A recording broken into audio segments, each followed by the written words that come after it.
On September 23rd, 2022, I made a video talking about some tools that I regretted buying. And in the first 10 seconds, I basically said that the shop vac made by Ridgid is a complete, total piece of shit.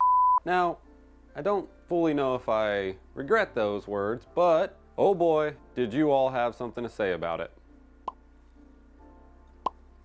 Oh, yep. Okay. Okay. Okay, all right. That's enough. I get it. Sheesh. Well, I think it's time we settle this whole shop vac thing. And to do that, we're gonna be doing a good old-fashioned showdown.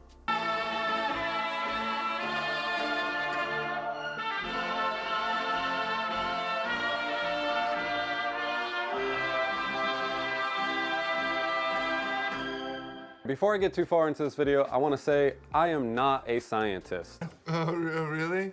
I'm just a guy that spent a ridiculous amount of money on a big gray and green piece of plastic that goes, and I am desperately looking for justification for my purchase. Good luck. That being said, let's get into the plan. So the plan here is not just to test the vacuums, but to test the vacuums with their respective random orbit sanders. I like it. That's genius. God, start over. So the plan here is not just to test the vacuums, but to test the vacuums with their respective sanders. To see if there really is a difference between the two, and if the difference is large enough to justify the 10x price increase in this pair versus this pair.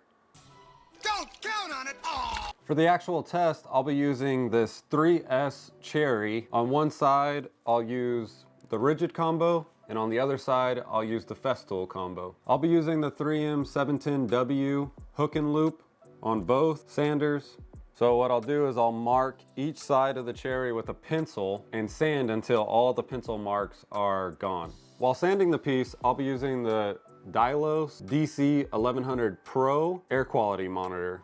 And lastly, I'll be trying to figure out some way to capture how much dust is left on the board after I'm done sanding, in case one of these sanders is leaving the board dirtier than the other. I don't know. I'm just a guy in a wood shop trying to justify more expensive tools. Why? All right, so let's get right into it with the Festool combo.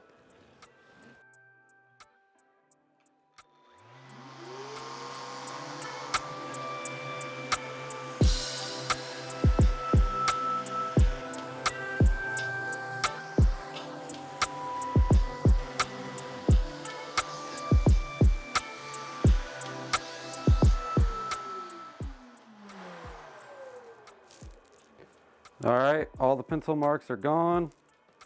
As far as seeing how much dust was left on the board, I'm just gonna take a clean, new shop towel and fold it one more half. Let's do that. And let's go all the way. Oh. And one more. All right. Definitely dust left behind. No system is actually completely dustless. I think that's all a bunch of bullshit. So, but not too bad. Let's see what the results showed. All right, so I just got done watching the results of the air monitor, and this is what I found. So at the start of the test, the monitor read 1,042 small particles. Small particles for this particular monitor are 0.5 micron. So that's really small dust, mold, some bacterias. And then for the large particle count, it read 71. Large particle would be some plant spores and really large dust. Now, the highest I saw it get up to while sanding was 1,212 small particles and 80 large particles. But the highest reading I saw through the entirety of this test was actually when I was wiping what was left over, There, I saw a jump all the way up to 1,465 small particles and 145 large particles. Now, according to the air quality monitor chart on the back of it, which is very vague and kind of just whatever, it's just what I'm going off of. Fair is, now we're just talking about small count, fair is 300 to 1,050. So when we started the test, we were technically under the threshold. We were still in fair air quality. Once we started the sander, and during sanding, we jumped up to 1,212, which took us into the poor air quality. Now on this meter, it says that poor air quality is all the way up to a 3,000. So we never went into very poor. We just hung around at the very low end of poor. Help me, I'm poor. So I'm not gonna touch anything other than I was cleaning the air just to make sure that we get a good start, that none of this dust that was kicked up is still hanging around when I do the Ridgid test. The monitor's reading right back around 1,000 again, so I think we're good to start the Ridgid. Let's go. All right, so let's start the Ridgid test. This should be good. The f is that supposed to mean? Vacuum.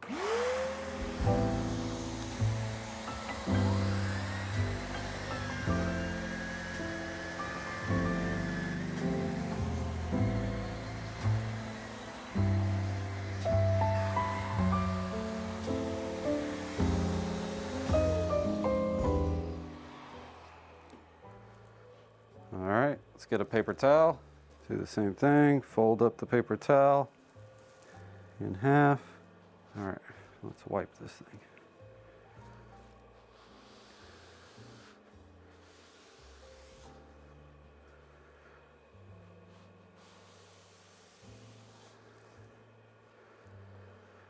All right, I mean, as far as the paper towel goes, I don't see much of a difference there. Let's see what the air monitor says. All right, let's talk about this. So let's go over the numbers first and then we'll do a comparison. So at the start of the test, the monitor read 936 small particles and 60 large particles. So that's a little bit cleaner than we started when we tested the Festool, but no big deal. During sanding, the highest I saw was 1,891 small particles and 388 large particles. And the highest reading I recorded throughout the entire process was actually right after I turned the sander off and lifted it up. Now the vacuum was still running, but I turned the sander off and lifted it off the piece. That was when I saw the highest count, and that count was 1,949 small particles and 401 large particles. And as you can see, like as far as this goes, they both pretty much left the piece of wood with about the same amount of dust, I think. So let's compare the results of the test with the Ridgid against the Festool test. So again, summary, I think the only number that really matters is the highest reading during sanding. That's really what I'm gonna base this off of. So highest reading while sanding on the Festool was 1,212 small particle count and 80 large particle count. When testing with the Ridgid, we got 1,891 small particle counts and 388 large particle counts. So, doing the math, boop beep bop boop beep, that is an increase in small particle count by 56%. And on the large particle count, that is an increase of 385%. So, put that in your pipe and smoke it. I told you, Festool wins. Ha! Well, not quite. Why are you the way that you are? You see, according to the Dylos air quality monitor chart that's on the device, both of these machines took the fair air quality to the poor air quality. So The other thing that we can compare, unfortunately, is the cost of these two combos. Based on today's market, what I was able to find, 2022, this Festool combo, these two right here, approximately 1,540 USD. All right, I don't know about my Canadian friends, but you can do the math. And that's before taxes. Now for this Ridgid setup, and keep in mind, one thing I got called out on when I was in my last video was that I was using the original filter. So I went and bought a HEPA filter, and I also bought the bag. So that, basically to get all that, plus the sander, you're looking at currently approximately 220 bucks. So the Festool is an increase of 600%. So yeah, I wasted my money. But hey, if you don't want to waste any of your money, check out this video where I talk about tools I wish I didn't buy. Spoiler, I call the Ridgid a piece of Bye.